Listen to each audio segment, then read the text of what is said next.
hadiah untuk anda yang sampai awal. Kami nak mulakan game permainan congkak. Kami akan teruskan dengan early bird lucky draw. Berikan tepukan untuk peserta-peserta congkak kita.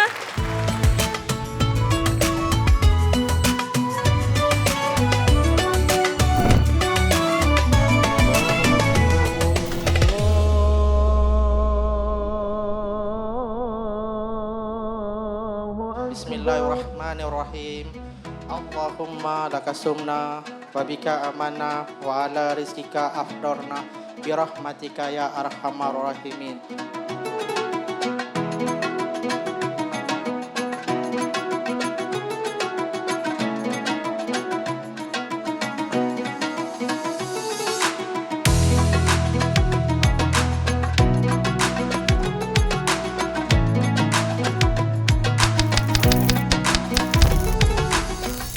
Perasaan saya terkejut sebab tengok event dia punya tema Melayu Klasik.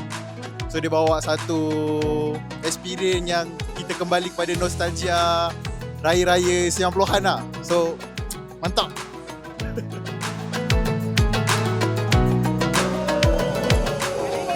Perasaan tengok makin upgrade lah. Banyak tempat-tempat best, makanan pun Wagyu, kau-kau, A5 skewer. Lepas tu ramai kita tengok sini muka-muka baru semua. Ramai lah, meriah. Tahun lepas dengan compare tahun ni best lagi. Bagi pendapat saya, HFM is giving so much to all the clients, and to me, trust is very important. So, jangan HFM kalau tangguh lah. Sebab banyak broker lain memang gagal bab trust. Apa yang saya nak nampak untuk Gala 2026, saya rasa mungkin akan lagi gempak daripada tahun lepas. Stand by!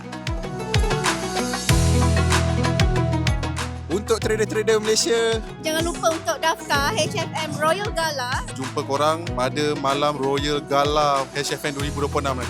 see you there at Gala 2026 HFM. Jumpa korang kat sana nanti. See you there. Bye.